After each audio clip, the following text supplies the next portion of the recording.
नमस्कार। हर हफ्ते की तरह इस बार भी कुछ नए फैक्ट्स लेके हम आपको सत्य का वो भाग दिखाना चाहते हैं, जो आम तौर पे जो सत्ता में बैठे हैं वो नहीं दिखाते हैं और कई बार मीडिया भी नहीं दिखाती। एक बड़ा सेक्शन मीडिया का है जो नहीं दिखाता है।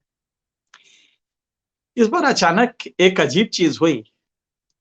एक इंटरव्यू जो लोकसभा, राज्यसभा को मिला के एक टीवी चैनल बना है, दोनों को मर्ज करके उसके एक इंटरव्यू में देश के गृह मंत्री अमित शाह ने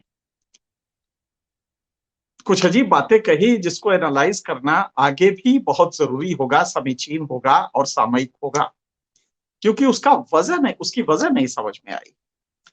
उन्होंने कहा कि साहब, मोदी जी को बुद्धिजीवियों का एक वर्ग है जो उनकी इमेज खराब करने में लगा हुआ है, खराब कर रहा है।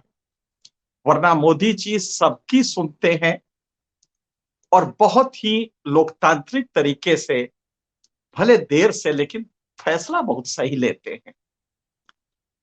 और ये मोदी जी की इमेज को बचाने में, इमेज को रिफर्बिश करने में अमित शाह का ये पूरा इंटरव्यू का एक बड़ा भाग था। समझ में नहीं आया कि वो अगर मोदी जी को अमित शाह बचाएंगे उनकी इमेज और उसके लिए बैटिंग करेंगे, तो ये एक नई चीज है। बहरहाल उन्होंने जो लॉजिक दिया वो ये था कि साहब, कैबिनेट हो, कोई भी इस तरह की चीज हो, सबकी बात इत्मीनान से सुनते हैं और सुनने के बाद फैसला लेते हैं।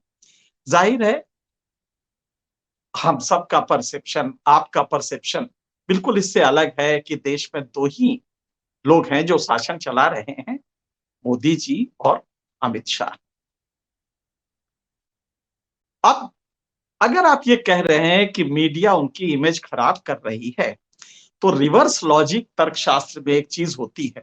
13-14 में मोदी जी आए तो मीडिया ने ही इमेज बनाई होगी। अगर मीडिया इमेज खराब कर सकती है, बुद्धिजीवी का एक वर्ग जो बायस्ड है और खराब कर सकता है, तो एक बड़ा वर्ग अच्छा भी कर सकता है। तो उस समय भी अगर अच्छा किया तो श्रेय किसको जाना चाहिए? वो जो मोदी जी के खिलाफ फेवर में बैटिंग कर रहा था, मीडिया का बुद्धिजीवी वर्ग। तो मेरे ख्याल से ये लॉजिकली गलत है। आप आरोप तो लगा देते हैं लेकिन भूल जाते हैं कि ये बौद्धिक स्तर पे ये रुकेगा नहीं। मीडिया का एक वर्ग खराब कर रहा है इमेज। बताइए साहब, 7 साल लग गए उसको खराब करने में, और 7 साल जो दूसरी मीडिया थी, बुद्धिजीवियों का वर्ग था, वो आपकी इमेज उठा रहा था। इस केस में भी यही हुआ। जो इंटरव्यू में पूछा गया है, बहुत सारी चीजें पूछी गई, लेकिन लखीमपुर खीरी नहीं पूछा गया। आपका गृह MOS, minister of state for home, government of India का, उसका कंडक्ट कैसा रहा, इसके बारे में उस इंटरव्यू में नहीं पूछा गया। मोदी जी ने पहले भी इंटरव्यू दिया, हम लोग को तो अब नहीं देते हैं, पहले दिया करते थे, हमने भी बहुत इंटरव्यू किए हैं, लेकिन अब वो इंटरव्यू नहीं, इंडियन मीडिया को वो इंटरव्यू नहीं देते। उसके लिए वो सलमान खान या कोई फिल्म वर्ल्ड का कोई आता है और वो उनका अजय देवगन आते हैं, मतलब वो फिल्म वाले होते हैं, वो इंटरव्यू लेते हैं। मुझे समझ में नहीं आता कि अगर इन फिल्म स्टारों से पूछ दिया जाए कि अच्छा बता दो भारत का क्षेत्रफल कितना है, तो शायद वो नहीं जानते होंगे। भारत का जीडीपी कितना है वो नहीं जानते होंगे, लेकिन मोदी जी इंटरव्यू उनको देते हैं। और मोदी जी की शिकायत है कि ये इंटेलेक्चुअल आरोप लगाएं, कोई दिक्कत नहीं, पढ़ते नहीं है। अनफॉर्चुनेटली मैं थोड़ा बहुत पढ़ता हूं और भी पत्रकार पढ़ते हैं, लेकिन उनको इंटरव्यू मिलता ही नहीं है। बहरहाल, ये उनका तसव्वुर था कि मीडिया बायस्ड है और मीडिया में एक सेक्शन बायस्ड है। अब जरा इसका दूसरा रूप देखिए। आप 5-5 मुख्यमंत्री बदल देते हैं। अगर आप सबकी सुनते हैं और फैसले लेते हैं, तो जब मुख्यमंत्री बदलते हैं तो वहां की क्या विधानमंडल दल से फैसला करवाते हैं? वहां का तो राज्य का जो विधायक दल है, क्या उससे फैसला आप करवाते हैं? किसको कहते हैं आप? वहां का तो ये भी नहीं जानता, वो भी छोड़िए, आपका एक पार्टी का आदमी नहीं जानता है कि आप क्या करने जा रहे हैं। अचानक एक मुख्यमंत्री इस्तीफा देता है, दूसरा आता है तो उसके पड़ोसी को भी नहीं मालूम चलता कि अब ये मुख्यमंत्री बनेगा। ये कौन करता है? शाह साहब। और जब वो मुख्यमंत्री बन जाता है तो वो तो उसको लगता है कि देवत्व मिल गया, क्योंकि एक देवता ने मुझे पहचान लिया है। और तब जब एयरपोर्ट पे आप जाते हैं तो 90 डिग्री पे आपसे 10 साल ज्यादा उम्र का वो व्यक्ति जो चीफ मिनिस्टर बना है 90 डिग्री पे झुक के आपको करता है विनम्रता। इतना 90 डिग्री में झुकने में नहीं होती है, भारतीय परंपरा रही है, और वो आपसे उम्र में 10 साल बड़ा है लेकिन 90 डिग्री पे झुकता है। तो ये फैसले कौन लेता है? आपने एक फैसला लिया। अच्छा, हो सकता है कि आपने, मोदी जी ने ना लिया हो, आपने लिया हो, क्योंकि मोदी जी के पास बहुत काम होते हैं, बहुत फैसले लेने होते हैं। तो आपको यही होम मिनिस्टर ऑफ स्टेट मिला है, ब्राह्मण चेहरा यूपी में आपको यही मिला एमओएस बनाने के लिए। क्या आपने कभी उसका पास्ट रिकॉर्ड देखा था? छोड़िए पास्ट रिकॉर्ड, इस घटना के जब 26 सितंबर को आपका एमओएस जिस अंदाज में बोल रहा है, आईबी ने आपके पास भेजा होगा, क्योंकि लखीमपुर खीरी में, जहां तक मुझे याद आता है, वहां पर एक डीसीआईओ रैंक का एक आदमी है और कम से कम 6 एसीआईओ होंगे आईबी के। और आईबी का अगर एक डीसीआईओ भी वहां बैठा है, और मुझे लगता है कि सीआईओ, क्योंकि वो बॉर्डर स्टेट है, स्मगलिंग का रहता है, लिहाजा वहां पे कोई एडिशनल सीआईओ भी होगा। क्या उसने आपको रिपोर्ट नहीं भेजी कि आपका गृह मंत्री, जिसको आप चुन के लाए थे, या तो मोदी जी लाए होंगे, आप लाए होंगे, आप चुन के लाए थे, वो सेंटेंस क्या कह रहा है? ये मंत्री मंत्री बनना छोड़ो, ये मंत्री और सांसद मैं हूं ये बाद में, मेरा जरा पास्ट देख लेना। जो लोग मुझे जानते हैं वो जानते हैं, 2 मिनट लगेंगे सुधारने में। और पलिया तो छोड़ो, लखीमपुर खीरी से भी भागना पड़ेगा। ये जुबान आपके होम मिनिस्टर की है, आप ही ने चुना होगा ना। उसके बाद किसानों का रिएक्शन क्या है? क्या इसके लिए कोई आइंस्टीन का दिमाग चाहिए समझने के लिए? क्योंकि ये धमकी किसी गुंडे को नहीं दी थी। अब की बार गलती क्या किया आपका ये होम मिनिस्टर जिसको आपने बनाया था, उसने गलती क्या की कि हर बार वो इंडिविजुअल को धमकी देता होगा और वो डर जाता होगा। अब की बार गलती से उसने ठीक किसानों को धमकी दे दी, और ये किसानों को धमकी थी वो थोड़ा महंगी पड़ गई। तो आपने ये नहीं देखा था कि ये कौन सी जुबान बोलता है? क्या होम मिनिस्टर के लिए यही जुबान चाहिए? अगर मोदी जी गलत नहीं तो आप गलत होंगे ना। 5-5 मुख्यमंत्री बदलते हैं, एक मुख्यमंत्री एक राज्य में 3 बार बदल देते हैं, तो या तो आप गलत थे या मोदी जी गलत थे। जब सबकी सुनते हैं तो ये फिर फैसले क्यों बदलते हैं? नतीजा ये हुआ कि आपका वो गृह मंत्री 26 सितंबर को जो धमकी देता है, उसके बाद वो उसी सीना चौड़ा करके उसका बेटा, क्योंकि उसको मिल जाता है, क्यों? जब देखता है बाप उसका आदर्श है, इन्हीं धमकियों, इन्हीं आप जानते हैं, आपने रिकॉर्ड उठा के देखा होता तो एक मर्डर के बाद जो मर्डर के इसमें मर्डर के एक्यूज जो आपका गृह मंत्री है, इसके बारे में विवेचना अधिकारी ने क्या लिखा है, आईओ ने क्या लिखा है? आईओ ने लिखा है कि इससे इसके दहशत के मारे इलाके में कोई भी गवाही नहीं देता है, और ये अपने 10 आदमी लेके एफिडेविट करा देता है, अदालत में वो खड़े हो जाते हैं जिनका केस से कोई मतलब नहीं होता। और बाकी भी लिखा, नेपाल से कैसे माल आता है जाता है, वो सब भी लिखा है। जरा वो देख लिया होता आपने। तो गलती इंटेलेक्चुअल की, या जो आपके खिलाफ बोल रहे हैं, दरअसल वो खिलाफ नहीं बोल रहे हैं, वो आपके हित में बोल रहे हैं। आपका परसेप्शन गलत है, या तो मोदी जी का गलत है।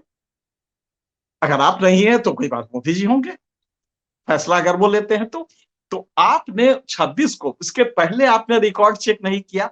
क्या वो आपको ब्राह्मण शिरोमणि नजर आ रहा था?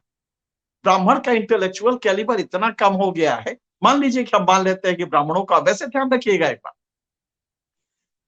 बीजेपी के लगातार वोट परसेंटेज गिरता रहा। 25.6 जब 1998 में था, उससे 99 में कम हुआ, 204 2004 में कम हुआ, 2009 में कम हुआ, और गिरते गिरते आप 18.3% पे पहुंच गए। लगातार गिरता रहा वोट। इसके बाद एक मोदी नाम का व्यक्ति आता है आपके सिस्टम में, और वो आपके वोट को 2014 में 31.3% कर देता है। सत्ता चलाता है, 5 साल चलाता है, एंटी इनकम्बेंसी का कोई असर नहीं पड़ता, और फिर वोट 38% हो जाता है। 18 से 38% 10 साल के अंदर। तो ये किसने, पंडित जी ने वोट दिया था सिर्फ? ये तो सबने दिया होगा, वो यादव ने भी दिया होगा, और गाहे बगाहे आप तो दावा करते हैं मुसलमानों ने भी दिया होगा। फिर अखलाक, पहलू खां, तबरेज, जुनैद जब मारे जाते हैं तब आप कहाँ रहते हैं? तो इसलिए ये परसेप्शन, ये आपका लॉजिकल फैलेसी है, और मुझे लगता है कि इससे बचना जरूरी है। अब इसका दूसरा पक्ष देखिए,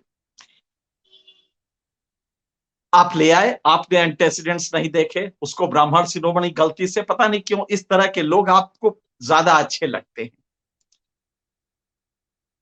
गले में एक माला पहने हैं और इस हेकड़ हैं, ये शायद अच्छे लगते हैं, तो आप सीधे उसको गृह मंत्री, गृह राज्य मंत्री बना देते हैं, ब्राह्मण चेहरा उसको बताते हैं, और हो सकता है कि कुछ दिन बाद ये चीफ मिनिस्टर भी आपका बनता और राज्य चलाता, जिसका बजट 6 लाख करोड़ का है, जिसका जीडीपी 20 लाख करोड़ का है, उस राज्य को भी आप सौंप देते। अब इसमें हो क्या रहा है इसको समझिए। ये शुरू में दिखाई नहीं देता कि आपकी मकबूलियत फट रही है, मोदी जी की मकबूलियत, आप समझते हैं इंटेलेक्चुअल कर रहे हैं, ये बुद्धिजीवी जो टुकड़े टुकड़े में है कुछ वो कर रहे हैं, नहीं, ये लगातार गिरता जा रहा है। और गौर कीजिएगा, नोटबंदी के बाद से ये सिलसिला शुरू हुआ, बच गए क्योंकि विकल्प नहीं था 2019 में।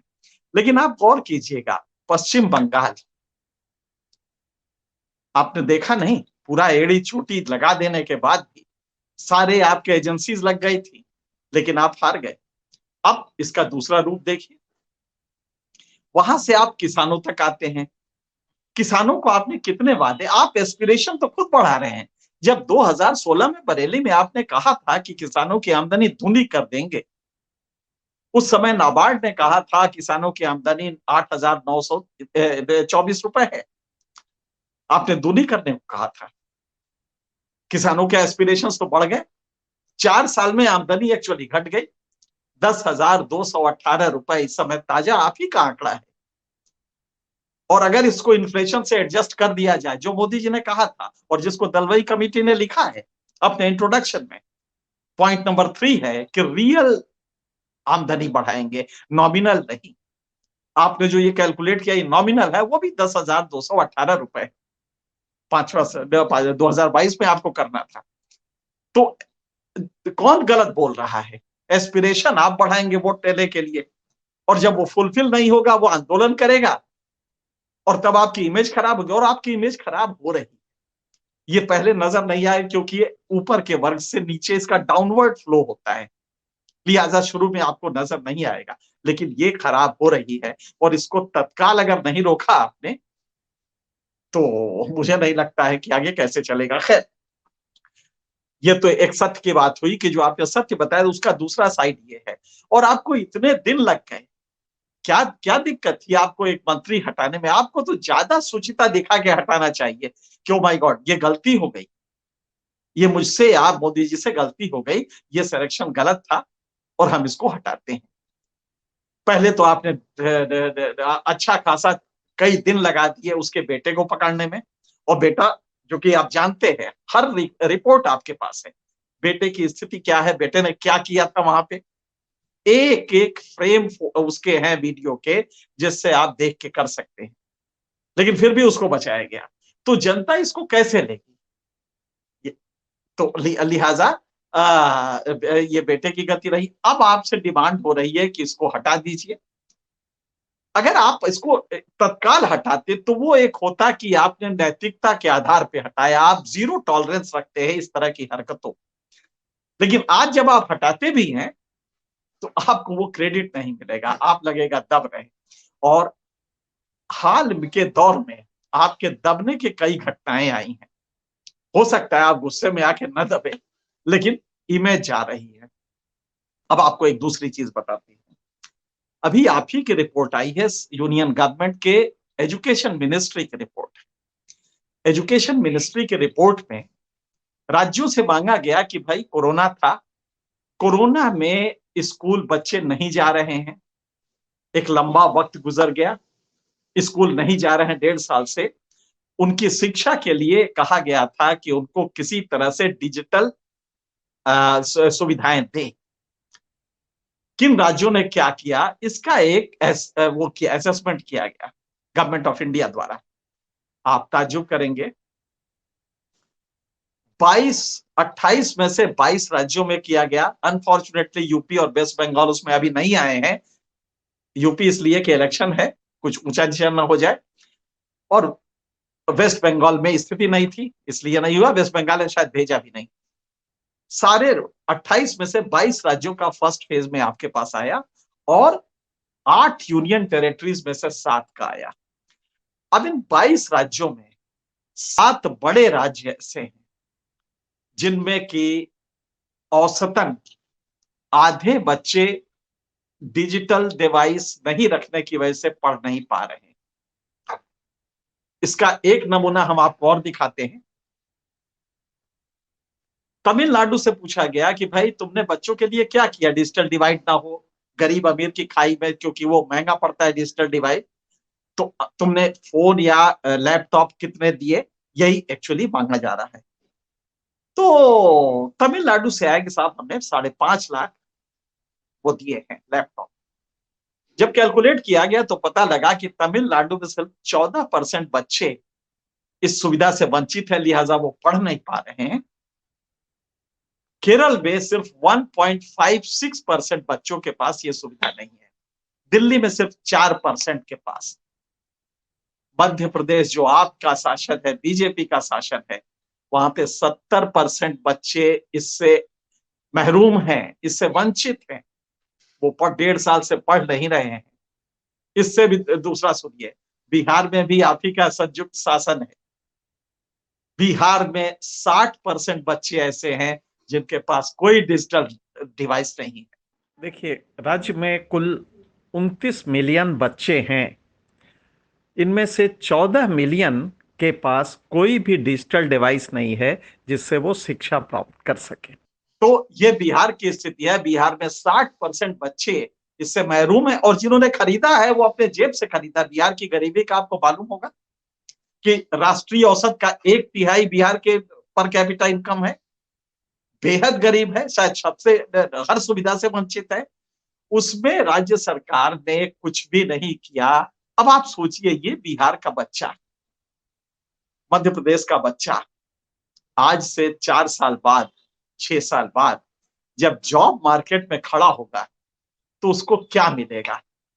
प्रवासी मजदूर के अलावा वो क्या बन पाएगा? तमिलनाडु और केरल के बच्चों के मुकाबले, दिल्ली के बच्चों के मुकाबले। आपको ये नजर नहीं आ रहा? ये आप ही के गवर्नमेंट का है, आपके एजुकेशन मिनिस्ट्री का है ये डाटा, कि बिहार में 42 मोबाइल से 14 करोड़ बच्चों को पढ़ाया जा रहा है। ये तो वर्ल्ड बैंक को तो नोबेल प्राइज इस पे देना चाहिए था। अगर कोई कैटेगरी हो तो इस पे नोबेल प्राइज देना चाहिए वहां की सरकार को, जिसमें बीजेपी भी है और नीतीश कुमार भी हैं, और 15 साल से। तो ये डिजिटल डिवाइड की स्थिति है कि बिहार में 42 मोबाइल से ये दूर की जा रही है। 60% बच्चे नहीं पढ़ रहे, मध्य प्रदेश में 70%। अगर यूपी का लिया गया होता तो और भी चौंकाने वाले आंकड़े आते। क्या इसको कोई इंटेलेक्चुअल इमेज आपकी खराब कर रहा है? कोई बुद्धिजीवी जो बायस्ड है, पूर्वाग्रह से ग्रसित है, वो खराब कर रहा है? नहीं शाह साहब, ये गलतफहमी है। आपको तो वो सत्य दिखाया जा रहा है जो आंख बंद करके बैठे हैं, आप देखना नहीं चाहते। कितना पैसा इसमें लगता, और फिर अगर नहीं लगता तो कुछ भी कम से कम कम्युनिटी लेवल पे कर सकते थे। केरल कर सकता है, केरल का जीडीपी बहुत अच्छा है, केरल का पर कैपिटा ज्यादा नहीं है, पर कैपिटा गोवा का ज्यादा है, दिल्ली का ज्यादा है। लेकिन अगर केरल ये कर रहा है तो वो इच्छा है स्टेट का, वो डिलीवरी का, वेलफेयर का वो कंसेप्ट जो है उसको वो मुकम्मल करा रहा है। असली बात ये है, देश में भी यही स्थिति है। किसान की आम आय कम हुई है, इसके पीछे कोई रॉकेट साइंस नहीं है। इसको आप भी कैलकुलेट करेंगे तो समझ में आ जाएगा। एमएसपी आपने बढ़ा दिया है, लेकिन वहां पे एक्चुअली कितने लोग दे पा रहे हैं? क्या बिहार के लोग दे रहे हैं? परसेंटेज जरा पता कर लीजिएगा।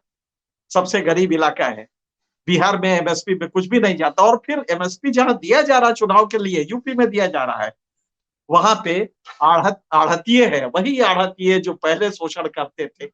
फिर वो करप्ट सिस्टम से मिलके किसानों का अनाज खरीदते हैं और उसको बेचते हैं, और पेमेंट पहले ले लेते हैं ताकि उसके यहाँ जब आएगा तो पहले से हम इतना पेमेंट ले लें। एक एक बड़ा रैकेट है ये। तो मुझे लगता है कि आप कोसने की जगह मोदी जी की इमेज वाकई अगर करनी है तो आप होम मिनिस्टर जो आपका इस समय कंट्रोवर्सी में है, जरा उसके स्टेटमेंट उठा के देख लीजिए। और कुछ ही दिन के जब वो बता रहा है कि मुझे होम मिनिस्टर न समझना, मैं सांसद वांसद बाद में हूं, मेरा जरा पिछला इतिहास देख लेना। इतिहास तो आप भी देख लेते तो समझ में आ जाता। जब यह फैसला लिया होगा आपने तो इतिहास नहीं देखा था, आपने सिर्फ भूगोल देखा था और ये देखा था कि सीट निकाल लेता है। सीट तो निकाल लेता है, लेकिन जो कोलेटरल डैमेज होता है, कैसे कोई आप पे ट्रस्ट करेगा? आपका चुनाव अगर इस तरह का होता है तो जाहिर है कि दिक्कत आएगी आपको। मुझे यही लगता है कि इसको गौर करने की जरूरत है। ये अगर आप देख लेंगे तो ये शिकायत आपकी नहीं रहेगी कि ये किसकी वजह से हो रहा है। प्रक्रिया में एक किस्सा आपको और बता दें, हम अपने सत्य अपने व्यूवर्स को देते हैं। दरअसल आज हम मुखातिब होना हमें व्यूवर से चाहिए था और व्यूवर से ही है, लेकिन चूंकि आपने अटैक किया इसलिए ये कहना पड़ रहा है कि ये किसी पूर्वाग्रहग्रस्त बुद्धिजीवियों का नहीं है जो आपसे कहा जा रहा है। ये आपके नहीं प्रजातंत्र के प्रति कमिटमेंट की वजह से है।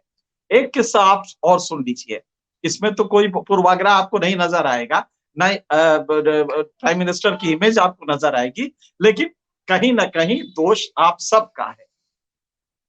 एक नया पुलिस कमिश्नर दिल्ली में आया और जब उससे कहा, सुप्रीम कोर्ट ने कहा कि भाई ये वीआईपी सिक्योरिटी की क्या स्थिति है, और उसने असेसमेंट कराया तो पता लगा कि पुराने जो पुलिस कमिश्नर से रिटायर हो चुके हैं, जजेस हैं जो काफी पहले रिटायर हो चुके हैं, अन्य ब्यूरोक्रेट्स हैं, उनके यहाँ एक एक के यहाँ 15-15 पुलिस वाले अभी भी काम कर रहे हैं।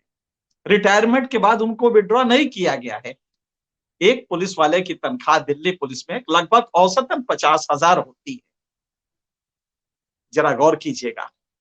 और एक के यहाँ 15 पुलिस वाले हैं, 7.5 लाख रुपए महीना। एक रिटायर्ड पुलिस कमिश्नर, आराम से उसकी बीवी जाती है तो पीछे 3 पुलिस वाले रहते हैं ताकि सामान खरीदें, जब वो मॉल में जाए तो एक दहशत रहे। और वो चल रहा था। तो जब उसने लिस्ट मंगाई और देखा तो देखा कि 15-15 पुलिस वाले, औसतन कई ऐसे पुलिस कमिश्नर हैं पूर्व के, जजेस हैं, ब्यूरोक्रेट्स हैं और पॉलिटिशियन हैं जिन्होंने अपना दबाव डाल के रोक लिया है अपने सिक्योरिटी। और 6 महीने पे एमएचए के ही गाइडलाइन से 6 महीने पे थ्रेट परसेप्शन लिया जाता है ताकि इनकी सिक्योरिटी स्केल डाउन की जाए या बढ़ाई जाए। ये हुआ ही नहीं, जमाने से नहीं हुआ। अब आप सोचिए, अगर ये पुलिस वालों की तनख्वाह इस तरह से ना होती तो दिल्ली सुरक्षित होता है। अगर ये खर्च हम वाहन जो हमारा ये किसी ने देखा नहीं, और पुलिस कमिश्नर जो एक जमाने में रिटायर हुआ, वो आराम से वो 15 लेके बैठा, उसकी बीवी जा रही है मार्केट, उसके बच्चे जा रहे हैं तो पुलिस वाले साथ में जा रहे हैं। अगर ये ना होता तो आप जानते हैं कितने बच्चे, 10,000 बच्चे ग्रेजुएशन की पढ़ाई फ्री में कर लेते अगर ये सिस्टम आपका ना होता। एक छोटा सा ही तो आदेश देना था और आपके नाक के नीचे आपका डिपार्टमेंट, दिल्ली में पुलिस आपकी है, आपको समझ में नहीं आया।